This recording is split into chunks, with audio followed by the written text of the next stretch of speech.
What's happening, everybody? Welcome back to episode 12 of Coffee and Combat. Today I'm now on SPG Nice talking to Nathan Chambers, and he's here to talk about his upcoming title defence on Clanwars MMA. In you come, Nathan. Here's your coffee. Cheers. Whoop, thanks very much for doing this, bud. Appreciate it, thanks for coming down. There's the belt there on the ground now. She's looking well. Looks better on my shoulder, but Yeah. it'll do there. So first of all, basically, for people that might not know you, the name, the Irish Taco Tempe, where did that come from and how did it come about and how did it stick? So when I was 16, my jiu-jitsu coach Keith Kavanagh, he was going forward and back to Alabama under Brandon McCatron, 10th Planet Jiu-Jitsu, black belt under Eddie Bravo. And he was going for 3 months, coming back for 2 weeks, going for 3 months. And I missed him and I said, you know what, I'm going to go over and see it over there. So at 16 I was working at Tara Fencing, doing fencing on fields and all that for horses. Right. Saved up all my money, and at the end of TY I booked a flight to go to Alabama for 16 days I believe. Went over there and my posture used to be like this. Right. And you'll find a video on YouTube somewhere of Brandon using me as the ugi for demonstration purposes. He's like, God damn, your posture is so soft, you're like a soft chicken taco. And he's pretty famous over there as well, and just in the jiu-jitsu world in general. And then the word got around when I came back. Right. And I was like, oh, that's not what I want. And that just stuck with me a bit better. Nice one.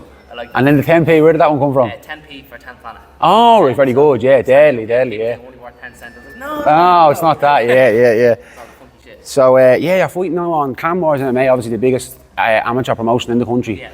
And looking forward to it next week, and obviously, Very yeah. excited for it, yeah. Your record 5-1, 5 submissions as well, like all coming under 3 minutes in the first round. round, yeah. What's the story with that, like? Like, that's class. I was only thinking about it the other night, and I was like me now at night time, going prepping me lunch for tomorrow and just having it all in my head of a big 10-hour shift ahead of me and then getting told I can go home at 9:30, you know what I mean? Like, that's just class, like, you know what I mean? Yeah. It's the same thing really when you think about it. You're building up in your training camp and you're putting all the work in and you get in and it's an easy night walk. Well, not easy night's walk, but it's cut short, you know what I mean? Like, Train hard, fight easy. yeah, is that what it is? Yeah. It's, also, a lot of people wouldn't be used to someone attacking so aggressively, jiu-jitsu wise, especially in the amateur scene, like let's say, you look at Oliveira in the UFC as well, for example, so submission, heavy attacking. I look at that as they don't have a chance to think, you know what I mean? They're like, oh, he's going to hold a position and move on and get a chance to escape. No, just keep going and drive for that finish. No feeling out process, just straight in and put the pressure on them straight away. Everybody's the same, 2 legs, 2 arms and a neck. Exactly, yeah. Pick a limb and take it. And it seems to be working so far, so you'll keep it up then, yeah. 5 tried, 5 have failed. Yeah, exactly. One fella got away with it. That was your second fight, was it? Second fight, yeah. In Kent, yeah. Right, yeah. That was your only fight out of Clanwars. I'm right in saying that? Yeah. Got TKO'd in the first round. Right, yeah. Still never made it out the first round. No, that's what I'm saying. You're keeping the trend up anyway, yeah. So you see social media is a big thing now for young and up and coming fighters, and you do a lot of it there now, like your content creating. It's great. Like, I watched that and I've engaged with it. I thought it was brilliant. You know what I mean? You see like the likes of Amy Scully is great at doing it, and Max Lally and all. He's great at doing it now as well. Do you know what I mean? They're getting the hang of it, and it's good. And how important is that, do you reckon, to boost the profile of an up and coming fighter? I think it's super important. Like, if you're going to go get a 9-to-5 job or any job in general, you go to college, you have your CV, you have all your references and all that. Your social media for combat athletes is your CV. Because if you're trying to get sponsors jumping board, they just search up your name. You see a picture of just you and your girlfriend, or you and your family all the time, or you out with the lads going drinking and all that. That's not someone they want to be promoting. So in my head, I was like, if I'm going to use my social media, I'm going to use it like me coach Keith did and Brandon McCatron. Just use it to promote yourself. That's what it is. It's exactly, at the end of the day, in my head. And if you catch a few eyes on that, a promotion catches the eyes on that, get a few extra bob in the pocket. Exactly, you're laughing. And do you do it all yourself, or because obviously it takes up a lot of time training constantly and all that? Do you do that yourself, go home and edit it yourself, or do you have anybody? Myself, do you? Yeah. So before I was blessed enough to be able to stay up here in one of the members' spare room, Grania. I'd spend 3.5 hours up on a bus, 3.5 hours back. Seeing them videos. 6.5 hours to edit videos. Right, yeah. That's the way I looked at it. Perfect. It's just sleeping or anything like that. Just sat on the phone and edit. Yeah, class, yeah. So you're using the downtime to do something constructive with it, like, deadly. So how has your training camp been in the leading up to this title defence? Anything that you've changed or anything that you've done differently, or is it just strictly the same thing every time?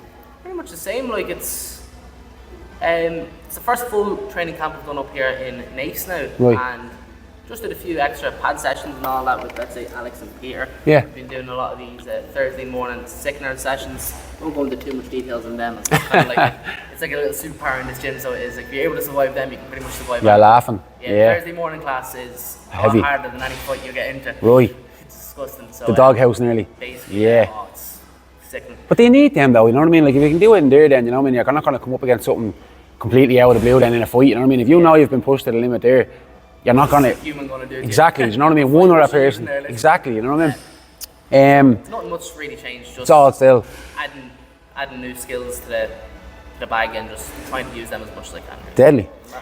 And obviously going into this, the previous fight was for the title. This fight now is the title defense. Like, what's the mentality like? Is it any way different? Like, you know, when you're going to fight for a title, obviously you're buzzing, you want to win it. Now you don't want to let it go. Like, so is there, what's the mentality like going into this? It's weird. I thought that when I won the belt, I was like, oh, damn, you got a belt. Yeah. Genuinely, 48 hours after that, or 72 hours, it was definitely the third day. I was just like, I can't train with it. I can't fight with it. It's a bit awkward bringing it everywhere. Yeah. It looks good though. It looks good. It's not the be all end all. Yeah, of course, yeah. And that's not saying that I don't have faith in myself or anything like that, or that someone's just going to come and take it. I could win the next 5, I could lose the next 5. That doesn't change that. Yeah. It doesn't change the training that I'm doing. It doesn't change the person I am and all that. So yeah. I don't like attach myself to a belt. Yeah, a fight is a fight at the end of the day. You want to win a fight no matter what. Doesn't matter what it's for. Like, yeah. You shouldn't have to have something on the line for it. Exactly. Yeah. And your game plan, I seen you talking to the Clanwars lads there, your game plan is to just come out and you had said what you think he's going to do and what you're going to do. Is that what you're hoping to do? Just come out, take the legs, bleed and smash him? Yeah, either he's going to shoot on me or I'm going to shoot on him. Yeah. If he shoots on me, he's getting choked. If I shoot on him, he's getting choked. Either way. Sorry, pal, you're getting choked either way, unfortunately. And look, if you get me, fair play, but yeah, I can't see that happening either. And so if you successfully defend this belt, what is your plans, your goals moving forward in MMA after this? Do you reckon you can jump into the pro ranks then straight away after, or what do you want to do? I talked to Peter Creeley about that one day. Not even a full conversation. It was literally in the mats after jiu-jitsu. I looked at him and I said, Peter, long time I want to go pro. And he goes, okay. He goes, what steps will I have to do? So he goes, you could beat loads of pro people now and loads of pro people could beat you now. So look, you'll know yourself when you're ready. So I have to get past this fight first, not looking past him. Of course not. And just see how we feel after that. Maybe there's a few more things I have to tune up. And look, no rush, 22 years old. Yeah. A lot of people are doing a lot younger, and some people are doing a lot older. So I'm in that perfect Goldilocks area. Yeah, the world's at your feet there now. You can take your time, or you can jump into it whenever you want. Exactly. Yeah. So no rush. Don't have any exact date. Yeah. And do you feel like when you're doing it, when you're in those amateur fights, or even in the gym, when you're living that day-to-day life, do you feel like I can do this for a living? Yeah. Do you know what I mean? Definitely. It's like I'd come up here for the morning session, and I'd no problem sitting on the mat there, having a nap on the mat until the next session, which would be at 5:30, 6:30, you know what I mean? Yeah. So that's the mentality that you need to have, like, you know what I mean? Just you're pushing yourself away. Well, not pushing yourself away. You're separating yourself from everything else that's a distraction now, and just I love it. It's just knowing that. I don't know how to word it, to be honest with you. It's a passion. You have a deep-rooted passion for it, so it's going to come easy to you, reckon, like, you know what I mean? Like, seems to be like that with anybody who has that level of dedication and the passion, and like, you don't mind coming in and sleeping in between the sessions and all. Like, that's like something you look back in 10 years now on this video and say, like, remember I said that? You know what I mean? Like, and then you have a pro belt on your hand. You know what I mean? Yeah. I know. I think it's an important thing to be able to do, to separate yourself from any type of distractions and all that as well. Especially in the world today, there's too many distractions. Yeah. So if you can push away a few of them and just put time into yourself, time into your people who are close to you, your training partners and all that, it'll all pay off. Yeah. It's an investment. Who would you say your style of fighting now, not based on, but like loosely similar to you? If you could look at someone in the pro ranks there now in UFC or Bellator or PFL, whatever of them, who would you say, any one fighter would you say, my style is sort of similar to that person's style? Not in saying that you copied off, or like you can turn around and you can say, I'm completely unique now, but like if you could, anybody that you'd watch that you'd say, I'm a bit like him. I don't know, because how I train and how I fight seem to be two completely different things. Right, yeah. I can't get a submission on them mats when we're fighting. Right. I cannot do it in that box room over there. Can't grab anyone's neck or shoulder. It's hard. When it comes to the end of the fight though, it's just, like you just see it, it's just there, like, you know what I mean? So, haven't gone long enough in the rounds to see who it could be like. But yeah, true. I don't know, Oliveira's a big name right now, and I Yeah. just love His style. jumping on and going for it. Yeah. And when it presents itself, Yeah, then you just jump on and go for it. It's not Yeah. presenting itself. Go look Make for it. present Yeah, exactly. Yeah. It'll be there. Yeah, Well, I noticed that, like, it's funny that you said that. Like, I noticed that when I'm sparring, like in the boxing, like I always pull me hands, like I pull me punches, but I know when I go into a fight, then I'm not gonna do it. You know what I mean? But like, when people are in sparring, they're telling you, just let it go. I'm like, I like you. I don't want to. I'm not trying to. We're not trying to have last night we was sparring John, and he's a big enough lad. He's 45. Yeah. Lovely lad. Yeah. Complete gentleman.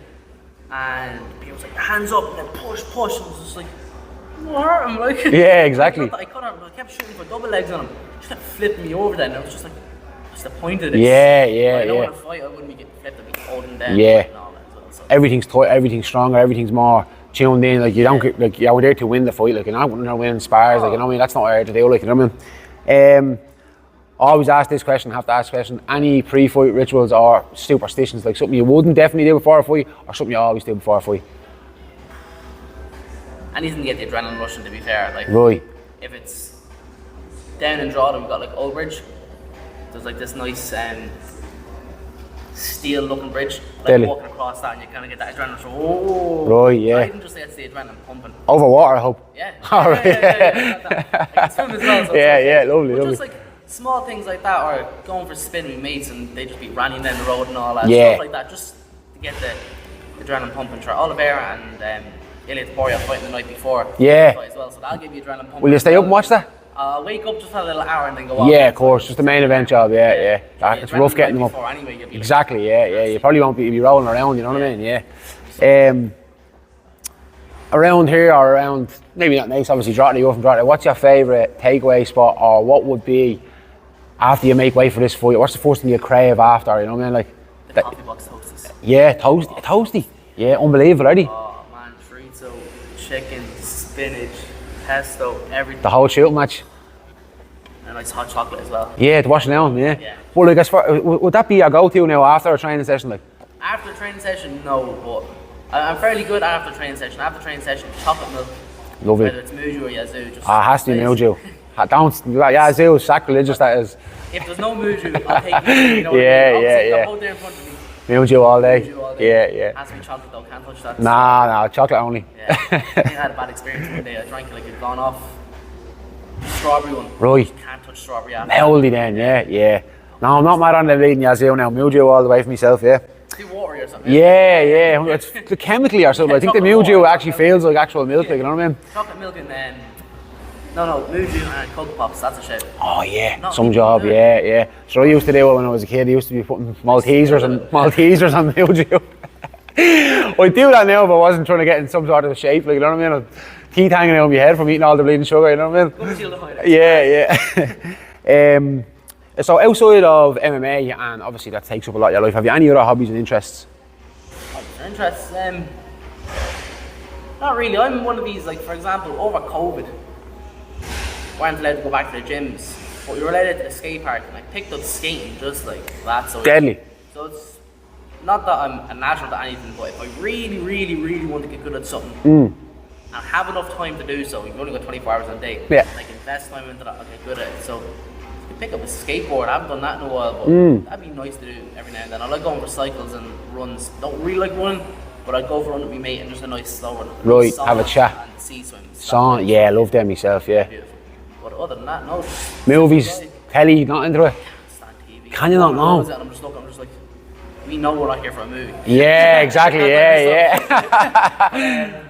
Background noise, just hurry up. That and then a bit of PlayStation, I guess. Yeah. I go in phases of the PlayStation cycle. Sometimes you have the best days of Warzone and then full of cheaters, you know what I mean? I'm the same. I used to play it for years, and then the last game I played was The Last of Us. Have you played The Last of Us? Yes. Loved it. Fell in love with that, but I can't really play any of them. Just shit I played in Call of Duty and stuff like that. I So played Warzone there a couple of weeks ago and I see my little brother absolutely destroy someone, which is like, nah. it's not for me. Yeah, I'm gone now. Even my young fella who's Pass 10, it forward. he's playing Fortnite, and I'm looking at it saying, what even is this? What is it? Like, you know what I mean? Building bleeding towers and stuff like that, yeah. So yeah, we're nearly wrapped up there, Nate, and that. So is there anything you want to say thanks to our sponsors, mention your sponsors?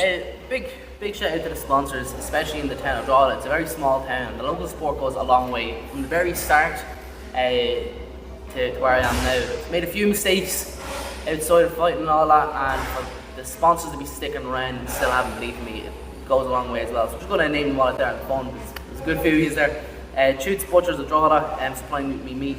That saves a pretty penny, so it does, especially having a high quality meat and not having a dip in the pocket. Class. So it keeps a few more pennies. Great sponsor to have, yeah. The Coffee Box Drogheda, obviously their first ever sponsor, and from there they just brought me up as well. You know what I mean? All the other sponsors seen that the Coffee Box is reputable, very reputable place in Drogheda, and it just built connections off that. Deadly. Mark Giles, which is Boeing Bathrooms, and if you ever need your bathroom what's that word? Plumbed. Redone. When you redone, renovate. No, there's a word there. Renovated. That's the one. Renovation. Carecut Marketing, they're the ones who make all the t-shirts, and you know they're very good to the local athletes as well. You sort them out with good prices. If you're just trying to get your own top iron outfit and all that, super easy to work with. The Bear Food Company, healthy food, nice clean food in Drogheda. Shamus Stay, that's my breathwork coach. I didn't know that was a thing for a while. Right, yeah. How do you find that? How do I find it? So during COVID in the skate park, I met Lee Riley. He used to make these mad reels. You know, people thought he was either a lunatic or he was brilliant. Yeah. There was no in between. Yeah. Stuck around with him, and I had a lot of belief in what he was saying.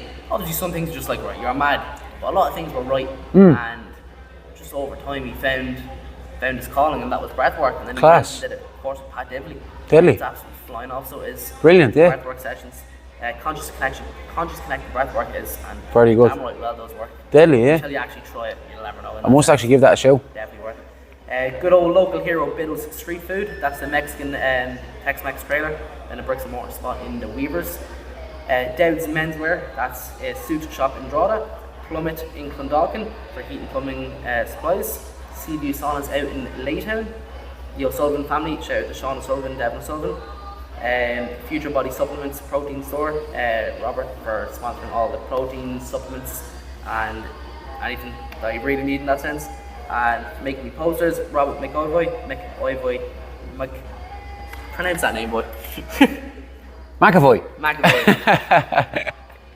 Robert McAvoy for doing the sponsorship posts and painting and decorating. Carl McCann, neuromuscular massage therapist. Did a really good session with me there last week. Feel loose. Class. It's absolutely great. Get another one in before the fight, just a nice light one, and then be ready to rock. Nice one. HD Strength and Condition, Harry Dorley, my strength and conditioning coach since day one. Very good friend and very good PT. Especially the High Rocks. Chop Shop Barbers, Warren, Jamie in Drogheda. Chop Shop Barbers Drogheda. Scaled, and that is it for this fight camp. Class. There'll be a few more, and a few more will say, a few more will go, but yeah. that's what we like switching them up the whole 100%, that's class. The amount of them that you have, and the fact that they're all backing you, like, you know what I mean, and looking after you as well, especially the meat and the supplement sort of thing, you know what I mean? That goes miles away, yeah. So fair play to everybody for looking after. Anybody that's like that, looking after young fighters, fair play to you, you know what I mean? Like that, it's class. It's like God's work, really, isn't it, for them?